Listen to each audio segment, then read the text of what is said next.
I couldn't imagine myself doing anything other than butchery. It's gave me everything, really. Everything I've got today, butchery has given me. You know what I mean? I've worked hard for it, don't get me wrong. But it's everything I've got today is from butchery. This is The Crackling.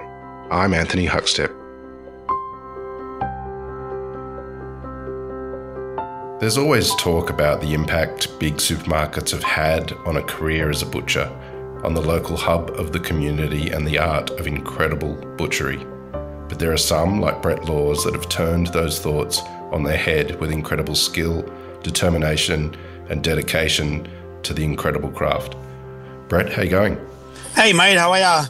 Good. It's good to get you on the show. Yes, it's actually really good to be on the show, that's for sure. You've had a stellar career and really accentuated the craft and art of butchery in the public domain. What's it like, as a butcher, with that sort of idea that supermarkets have taken over a bit of that sort of world from you guys? Well, it's supermarkets are a big thing in our industry. I want to showcase the art of butchery. That's why I probably started my Instagram page, just to show people what butchers can do. It's a craft, really. It's an art form. Some people just think it's sort of a job where you just cut meat and just do that sort of stuff. But there's actually more to butchery. We use sharp knives every day. That there is a craft itself. Yes, absolutely. Tell us a little bit about sort of what you're doing at the moment. So I'm actually, I like to create new products. So I'm actually in the current Australian butchery team, the Mackinac Australian butchery team. Myself, I like to create new products, especially using pork. Pork is probably one of my go-to products that I do. Just to showcase what butchers, because every butcher's got a passion. So when you're in the butchery industry, you're in it because you've got a passion. So I want to showcase what we can do to get people to get their passion out in their products, and that's why that's my main goal, and to get more people into the trade. You mentioned the Australian butcher team. Tell us a bit about that and how you became part of that. Okay, so I was lucky to be selected to join the Australian team. I've done a couple of competitions online. I come third in the world for one of them. So that was probably my starting point. A guy called Shannon Walker encouraged me to sort of go and do this competition. And as a butcher, you sort of don't have the confidence in yourself. You're like, oh, no, I can't do that. I can't do it. And he sort of encouraged me to do this. So I gave it a go. Just thought I'll give it a go. And I come third in the world. So that was good. And then I done a couple other things, got best product in the Butcher Alliance Facebook page. So that was cool.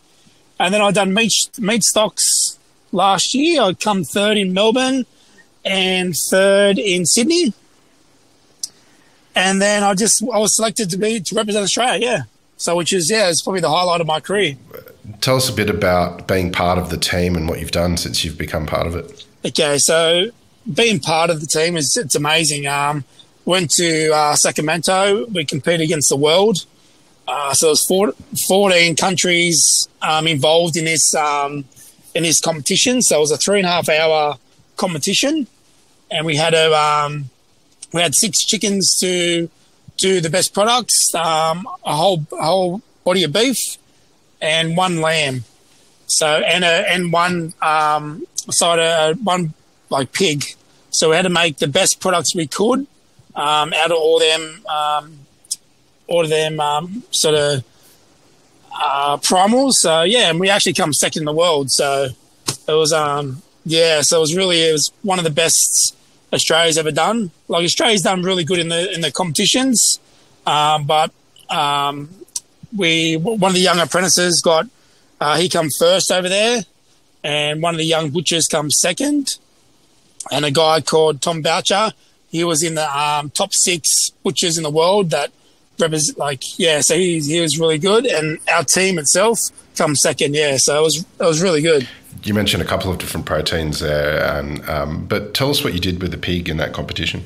Okay, so my role in the comp, I helped do the pork, and I done pork. It was called a pork baklava. So I used a pork belly. I used the pork belly, and I put all the baklava ingredients into the pork belly and rolled it up. Put phyllo pastry over it. It's actually really amazing. It's a really good product. That's probably one of my favourite products. We've done some pork twists. So you sort of braid the pork belly. That was really good.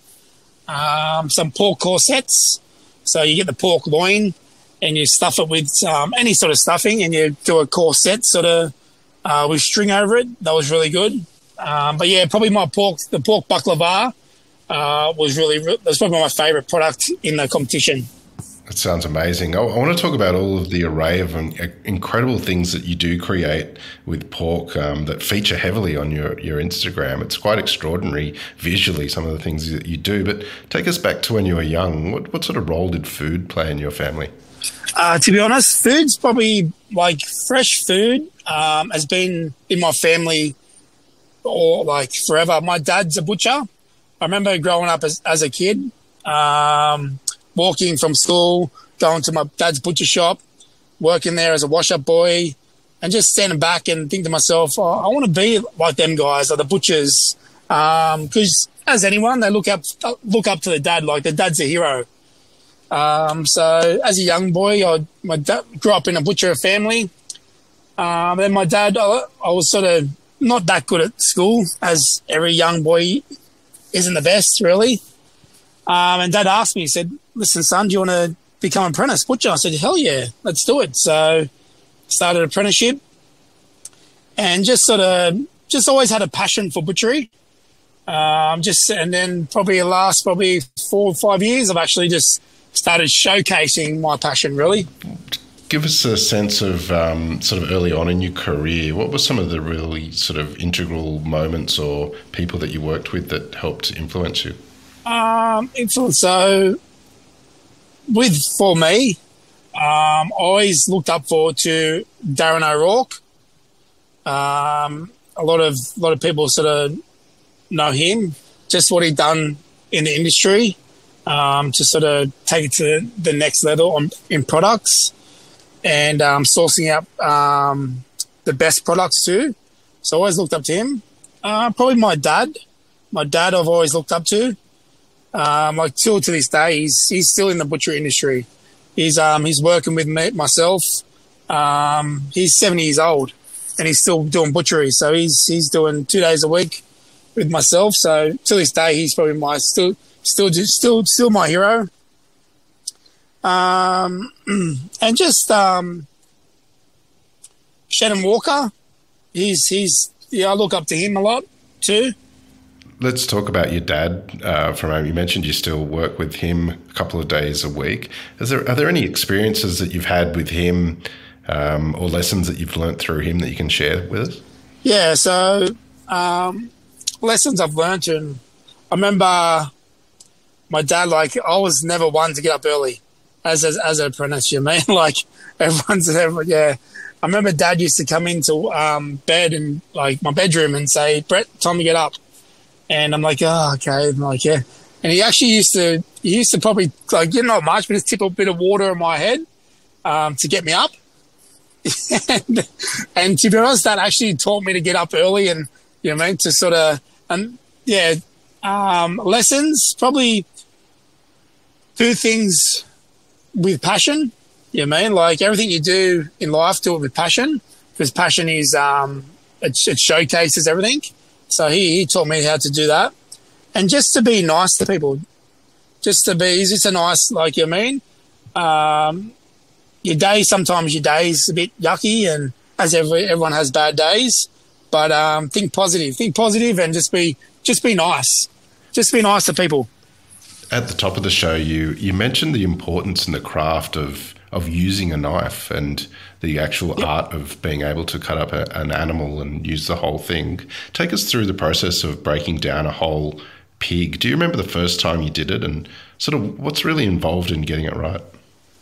So to breaking down a whole bit, to be honest, I remember the first time I ever broke down a pig. Actually, I was so scared just to look at this 80-kilo pig in front of you and think to myself, how the hell am I going to do this? And because you think to yourself, oh, like different cuts and all that sort of stuff. And but it's consistency, I mean. So I was consistent learning over the years, and now it's it just comes natural to myself now. So first, what I do, I take off the pork shoulders, and then cut them off, put them on the bench, and then I there's a little joint between the loin and the leg. I sort of run my knife around there, and I break that sort of the loin off, and then I cut that in half, and then I start on the legs. So there's a lot of good products you can actually get. Excuse me, in the loin, that's for sure. Tell me about some of the creations that you have. I remember one, you did a stuffed boneless loin recently, and it's just extraordinary to look at. But how do you come up with the ideas and then put it together? Is there an example or two that you can use and take us through the process? So to come up with these ideas, like I always think about butchery. So this is what I think of, you mean? I go home and I think about creating products. I sit in front of the TV and then something might come up and I just think of it's just what I do, you know what I mean? Like, I can't explain it. I was actually good at drawing. When I was younger, I was really good at drawing. So I think drawing brought my creativity side out a lot too. Just to draw and just to create things. So now when I create a product, like, don't get wrong, every time I create a product, it doesn't work. You know what I mean? Like, sometimes it doesn't work. I tell you right now, it does. You know what I mean? So I just keep on doing things. I walk past like bakers and cake shops and all that sort of stuff, and I look at their windows and think, that's cool, man. And I think to myself, what can I bring? That looks cool. I can bring butchery into that side of creativity too. So that's something I look for. But just in normal day life, man, I just think of butchery all the time. Yeah, that's my thing, and I just come up with these creations. Like this, the pork loin. I done one that was it's got cheese, asparagus. It's got salami in the middle of it. And then I braid the pork skin and I put it over the top. That was really nice and cooked up really good too. Really good. People think when you braid the pork skin, but it actually puffs up even more. So it was really good. But yeah, to be honest, I don't know how I come up with these things. To be honest, I just do it. Yeah. There was this amazing pork loin roast that I remember that you did once. That the skin and underneath the skin, it was lined with carrots and vegetables, and then the center was also stuffed. Take us through that process. How did you create that? Okay, so I actually saw a guy over in America do a product similar to that, and I thought I want to try it. So that there's got beef in it too. So what I do is I get like a piece of mince steak, and then I put pastry over it, and I roll it up.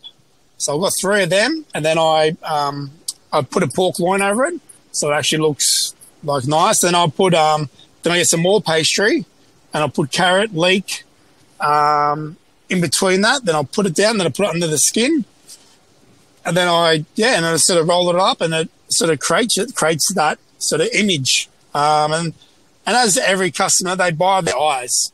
You know what I mean? So first, a customer comes up to your shop, they buy with their eyes, and secondly is the service.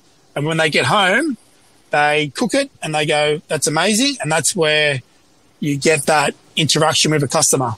So there's 3 sort of steps. They buy with the eyes, that you service that you give to them. And when you get home, when they cook it, it's amazing.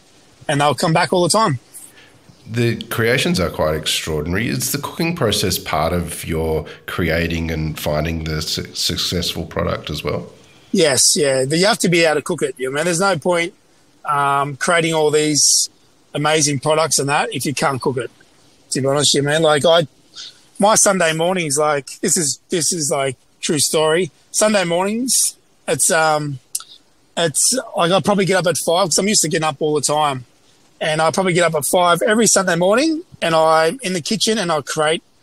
I've got things on my mind, and I'm doing before my family gets up, and I'm just sort of creating new products in my own house. And sometimes they work, and sometimes they don't. And my wife gets up at 7 o'clock, and the kitchen's nightmare. She's like, "Oh, here we go again." You know what I mean? And it's just, but I'm creating products. You know what I mean? So.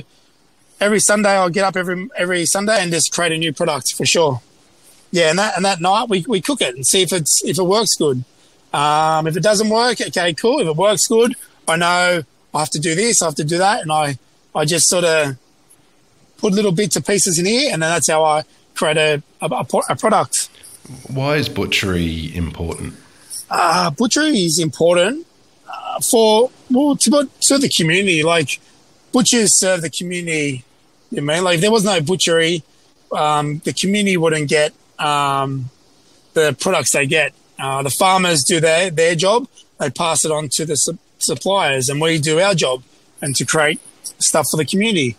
So it's just butchery in itself to bring you people to the job, the trade. For young guys coming in that want to leave school, learn some skills, some people skills, some knife skills. That sort of stuff is very important. You just mentioned pig farmers briefly then. Do you have any stories or connections that you formed with pig farmers through your career? So pig farmers, we at Pryde's Meats, they've got 5 stores.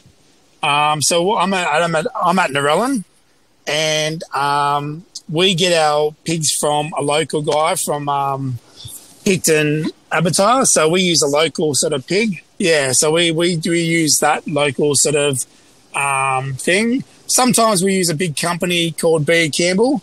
They do a lot of pigs there.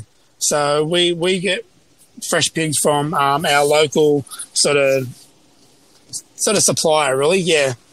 What do you look for in a pig? What makes a quality pig from your perspective as a butcher? Okay, so for me, when the pigs come in, they're bums, really. You know what I mean? It's like a shape to their hips.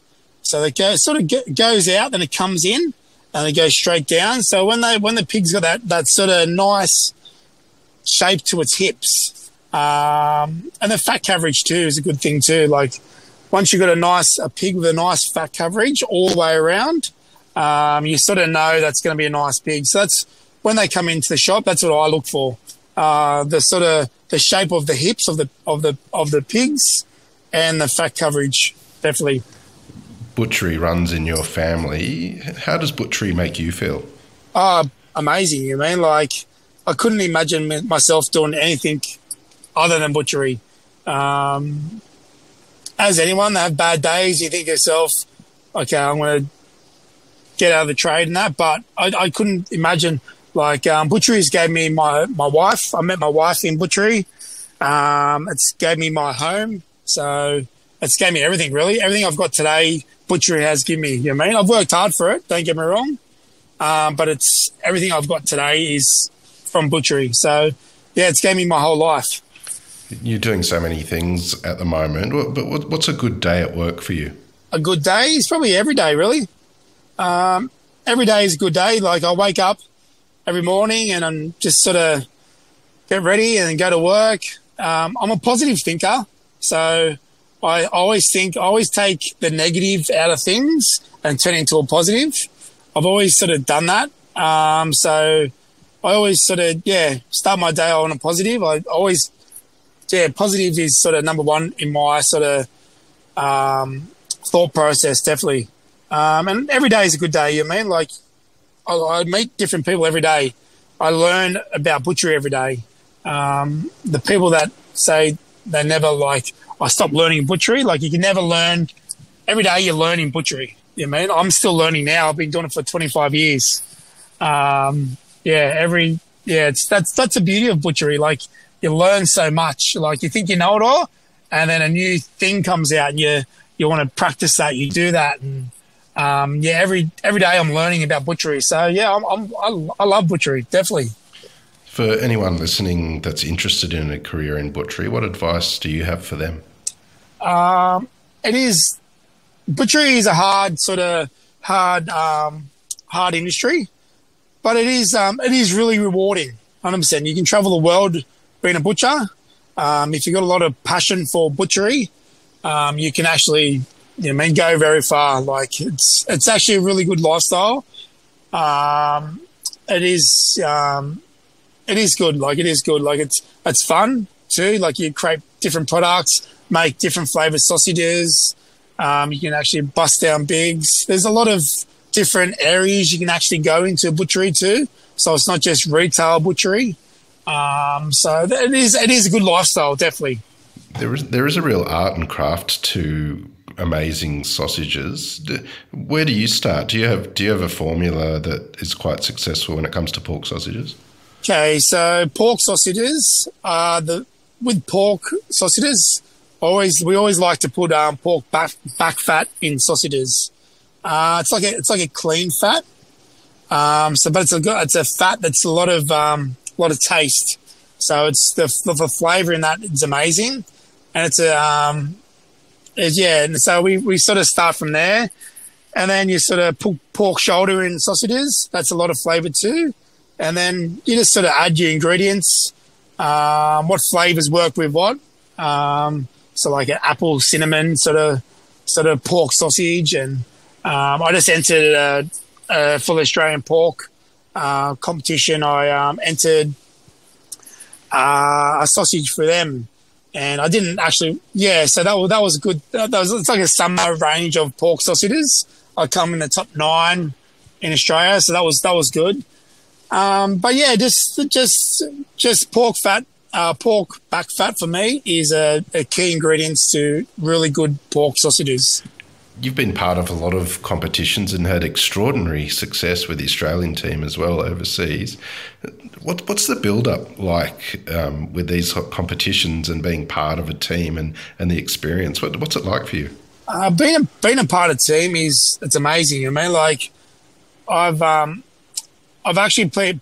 I love being part of a team. I've played sports all my life, team sports, and I love that team environment, that team sort of bond, and so I love that team environment. The build-up is amazing.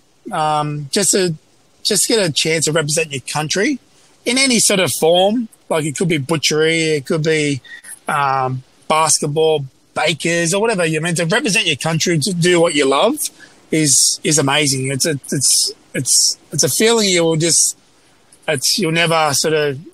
It's just I can't explain that feeling.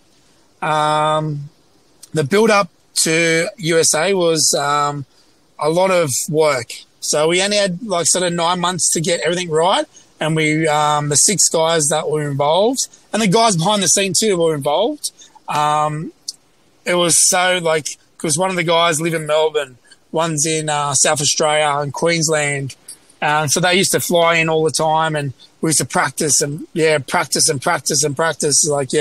until we got our products right. So it was a big 9 months, but it was when we got over there to come second in the world, was when they announced that Australia actually come second, I actually broke down in tears, to be honest, because just the hard work we put in as a team. It's just so surreal. It's a feeling that I just can't describe, to be honest. It's amazing. Butchers are real hubs of the community, and often people ask the advice of a butcher of what to eat or what cut to cook with. Is there a pork cut that's a real go-to for you and a best way of cooking it that you could tell us about? Yep. So my favourite cut I like telling customers is probably, I'd say the pork cutlet. I like pork cutlets. So yeah, they're nice and juicy. I like, me personally, like chewing on the bone. You know what I mean? Sort of that's me personally.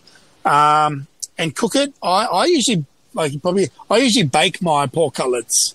Yeah, so I usually bake them for about 35 minutes. Yeah, and it comes out like you can crumb them. I tell customers that there's a pistachio.